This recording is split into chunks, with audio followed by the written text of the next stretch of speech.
Hare Krishna, welcome everyone. Thank you for joining. Let's get started on the prayers.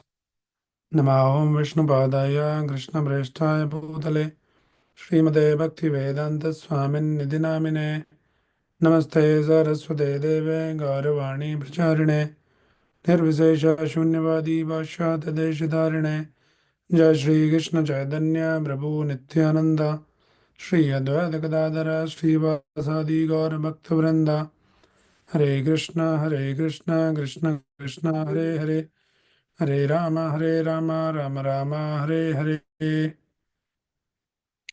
Hare Krishna. So today we'll just quickly summarize the entire chapter one. We already completed on reading all the verses.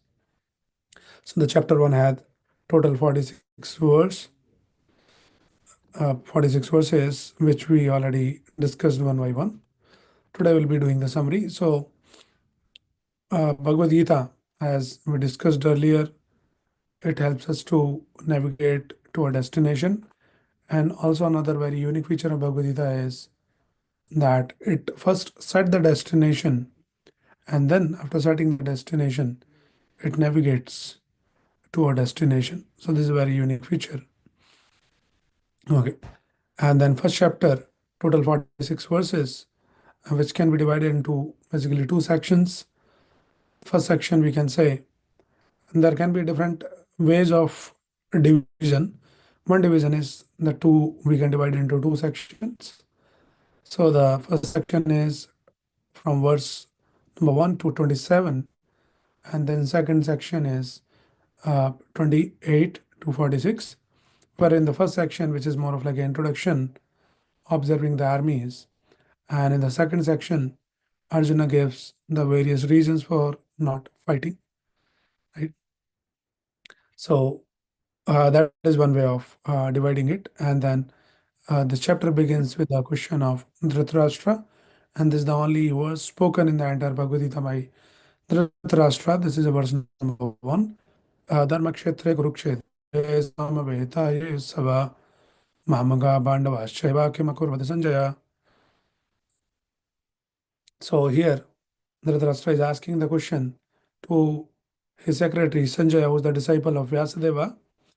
And by the blessings of Vyasadeva, Sanjaya has the special uh, qualification or a special feature that he can, sitting in the palace, still see the live telecast, what's going on in the battlefield.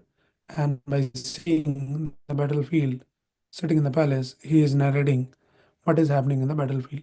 So Dhritarashtra asked the question. So this conversation of Bhagavad Gita parallelly goes on two level, parallel two conversations. One is the conversation which is happening between Krishna and Arjuna on the battlefield, which is the original dialogue on Bhagavad Gita. And then parallelly, there is a conversation between Dhritarashtra and Sanjaya. So Dhritarashtra asked this question. So here we can see the two sets of people in the entire Bhagavad Gita goes through. So one is the Dhritarashtra, begins with this question, and his son Duryodhana. And parallelly, there is Krishna and his devotee and his disciple Arjuna. So Dhritarashtra represents the wrong motive, though he was the ruling king, but his intentions were uh, contaminated, ill intentions he was having, and that can be seen in this verse number 1.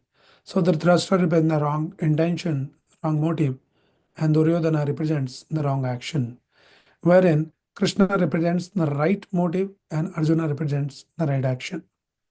So here in the first verse says Mamaka Pandavaschayava. So that shows and exposes the mentality of Dhritarashtra. Though the Kauravas and Pandavas they belong to the same family, but still the Dhritarashtra is basically separating them. This is called the separatist mentality. No, Mamaka Pandavashava, my sons and sons of Pandavas. What did they do after assembling in the battlefield? So that is how the Gita begins with this question. So here we can understand one important lesson that there is a consciousness which is like a separatist mentality or sadist mentality. So the two kind of consciousness has been described. One is me consciousness and one is we consciousness. So one should try to transform or to elevate from me conscious to we conscious. Everybody by default in this material world is into me conscious, and the same is the mentality of Dhritarashtra here, that is saying Mamaga Pandavashaiva. And many examples we can talk about the me conscious. And then when we read the scriptures like Srimad Bhagavatam, then we see all the great devotees, the description of great devotees, and we understand that they are always into we conscious. Like we have the example of Prahlad Maharaj. Prahlad Maharaj, when asked from Narsimhadev that what benediction you need, so Prahlad Maharaj says, Nabo Duje Paraduratya Vetaranyas. Uh, he says, Tadvir Gayan Mahamrit Amrit Chitta. So he says that I'm happy if I am singing your glories, I'm absorbed in singing your glories, I'm happy in this material world. I don't want anything for myself, but I'm just concerned about the people suffering in this material world. So this is we consciousness. Srila Prabhupada is the example of we consciousness.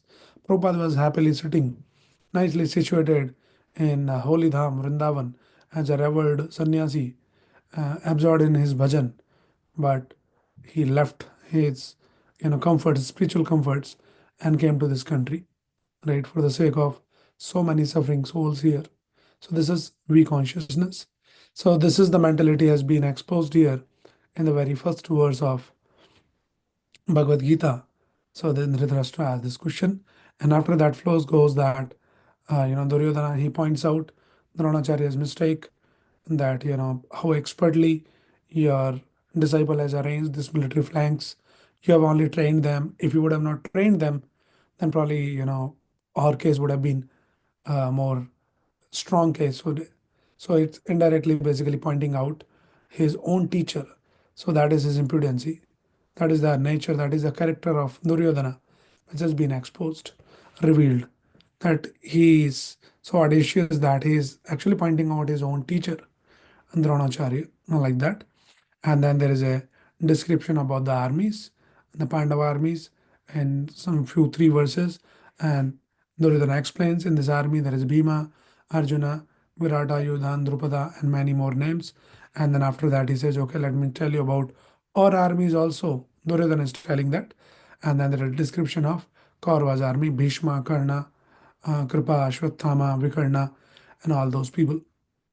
And after describing both the armies, there is a comparison given, and he says our army, which is led by the expert grandfather Bhishma, is expert army, and then uh, which is basically headed by the expert warrior Bhishma Deva. And on the contrary, the Pandavas army is headed by the Bhima, like that. So he compares. Uh, but one thing we can understand that Duryodhana, though, is very intelligently trying to analyze both the armies and all, giving all the descriptions, but he is missing out on a very important consideration. His calculation is very materialistic calculation. All we have the powerful warriors like Bhishma Deva, Karna, and so many other powerful warriors. So our case is more strong than the Pandavas, because they have less experienced people like Bhima and other. So this is a very materialistic calculation. And then this Duryodhana is missing out very important consideration, that in the Pandavas army there is Krishna is also there. So that is an important consideration, that the demons, the demonic mentality, they miss out generally, right? Their calculation is all materialistic. If I have this, I have that, more money, more power, more reputation, more possessions, then that is considered more fortunate. So and that is what we know the story, that how Duryodhana chose Narayani Sena over Krishna, wherein Arjuna is being a devotee of the Lord. He says, I don't want Narayani Sena. Krishna says, yes, I can be on your side, but I'll not be fighting.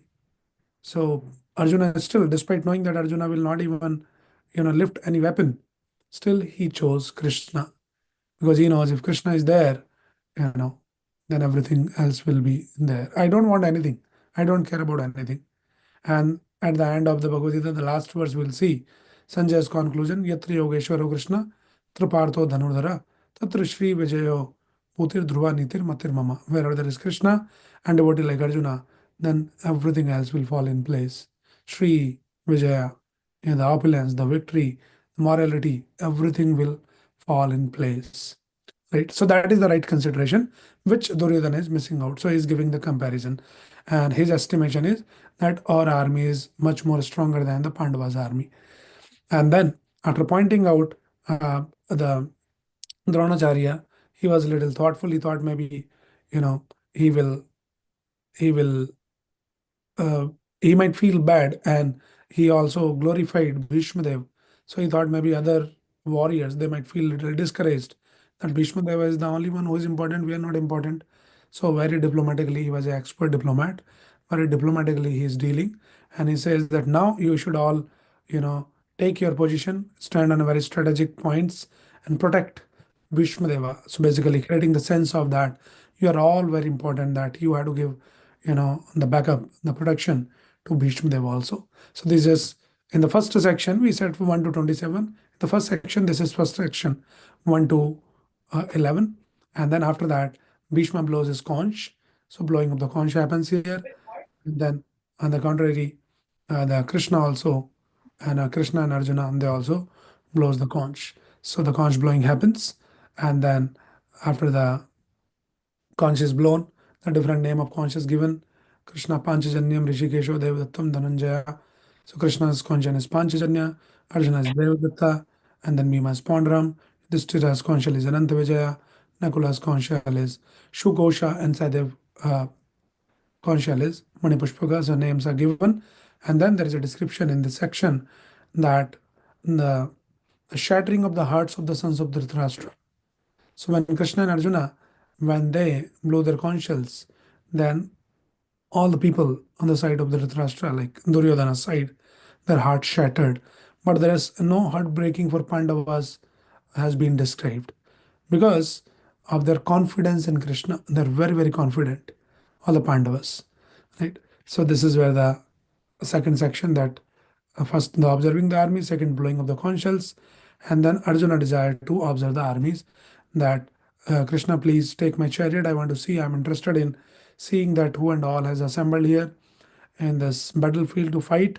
So he requests, and we know that how Arjuna's Bhaktavatsals has been described in this section 20 to 27 verse number, wherein that uh, Krishna, who assumes the humble position of being the charioteer, and then on the order of Arjuna, uh, he drew the chariot in the middle of battlefield, and he wanted to, see that.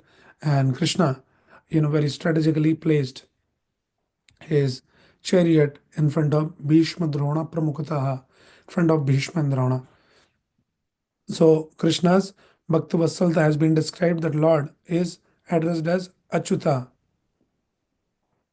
Uh, and before that, Krishna's entry happened already, and there, so that Krishna's grand entry happened in text number 14, and the first name of Krishna has been used there was Madhava, and then the second name has been used as here now. Achyuta. Achyuta means he is infallible. Lord never fall and Lord never fails. He never fails in his affection to his devotees. He can go to any extent to favor his devotees to the extent of becoming the driver, which is not considered in this material world as a very reputed position. But Lord doesn't care to show his affection to his devotees, right? And then after driving the chariot, he placed the chariot in front of Bhishma and Drona, and by seeing that situation, when he saw, then Arjuna started getting bewildered. He got illusioned, though he was such a great devotee. But when he saw, then illusion comes. Illusion comes through the eyes. When you see something, it looks very illusory. But how to remove the illusion? Through the ears.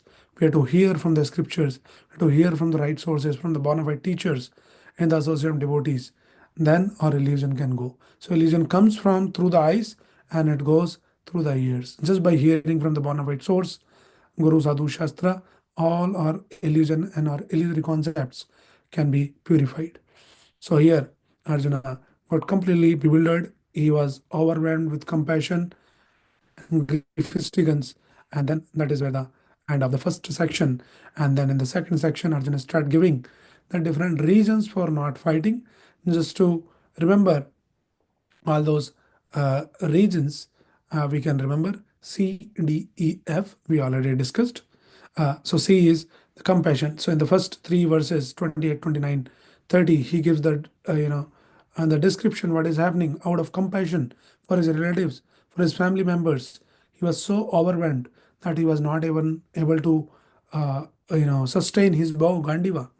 And he says, all my limbs of body are quivering, my mouth is drying up, my body is trembling, hair is standing on end, Gandiva is slipping from my hand, skin is burning, I'm unable to stand any longer, forgetting myself, my mind is reeling. These are the kind of symptoms that he is experiencing, right?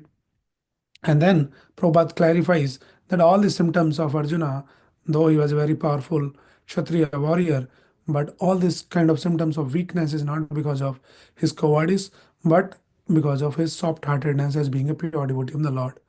So that is the characteristic of Arjuna has been uh, emerging out here. So this is one thing we can understand. And then he goes on giving the description. So this is one, the compassion. The second reason he gives is the loss of enjoyment. 31 to 35. He says how we can enjoy if all our family members, you know, if they're all killed in the battlefield, then what is the gain? What is the point of becoming the king? you know how can I enjoy all alone if my family members are killed? So loss of enjoyment here. If I lose, I lose. If I win, still I lose. So that was his conception. So basically he was not willing to fight, just like a person who does not feel hunger is not inclined to cook. So that is the kind of example as given here. you know so because in this material world everybody want to show his opulence to the friends and the families, right? So Arjuna was also thinking, my family and friends are not there, then how would I enjoy all my opulences? So that is his consideration. So that is the second reason. So after C, compassion, the second is E, the loss of enjoyment, and the third reason that he gives is that fear of sinful reaction. Right. So very thoughtful. Arjuna is very thoughtful that if we kill, then we'll incur the sin. And then there is mention of the aggressors. So we'll also become the aggressor like that. Uh, So basically, the scripture says that if somebody kill the aggressors, then there is no sin is incurred. But Arjuna is now in this particular point, he is bewildered and he says that if we kill them, then we'll incur the sin. And so there is a fear of sinful reaction, 36 to 38. And then Arjuna address Krishna again as Madhava, the husband of the goddess of fortune. That why you want to put me into this ghastly warfare in killing my own family members? What good fortune will come? You are the source of all the good fortune, but we'll incur the sin like that. That was his point. And the last point, last reason for not fighting he gives is the destruction of family tradition. He says very thoughtfully, he's saying that if the we kill all these elderly people, the destruction of the dynasty will happen, family tradition will be stopped. If elderly people dies, who will guide the next generation? Irreligion will irreligion will rise in the family. Women will become polluted. That will result in unwanted progeny, Varnashankar, you know. And then when Varnashankar is there, then all the family traditions will be destroyed. And there no offering of oblation happens to the forefathers. No pindadan will happen, and the whole culture will be destroyed. All the community projects and the family welfare activities, they all will be stopped, right? And Arjuna is basing all his arguments not on his own personal experience, but he says that I have heard this from the authorities that those who cause, you know, these things to happen will go to hell. So Arjuna is also not concocting anything. He has heard all these things. And that is the way of receiving the knowledge. Not mental speculation, no concoctions, but one should hear from the right bona fide source. Right. And then finally, in the last three verses, 44, he decides not to fight, and then he sat down, cast aside his bow and arrows, and says, I'll not fight. His mind was overwhelmed with grief. And then at the end of the last verse, Prabhupada writes in the last line of the purport, such a kind and soft-hearted person in the devotional service of the Lord is fit to receive. self-knowledge. So now he become qualified to receive the self-knowledge. He is kind and soft-hearted, and we'll see in the second chapter he submit himself and he accept Krishna as his teacher. Say, please guide me. I'm completely confused. I cannot decide what to do, what not to do. So please guide me. Now, one important lesson, many lessons can be learned, but because we are doing the quick summary, so another thing that I would like to add here is that no external situation ever impacted Arjuna. In the past there is no track record, no history that Arjuna was not able to hold his own Gandiva vow. He fought with many powerful warriors, but it never happened through all those external situations. Right? No warrior could threaten him ever. But now the Gandiva was slipping from his hand because of his inner turmoil. So this is a very important lesson here, that we had to take care of our inner ecosystem before worrying about externals. Externals still we can manage comparatively better and easy. But if we are disturbed inside, our consciousness is impacted, then that is more dangerous things. So like that. So this is the quick summary on the chapter number one, and we'll again tomorrow on we'll start reading the chapter two. So we request all the devotees, please join us every day 8:30 p.m., 8:30 to 8:45. We come together on the Zoom and we discuss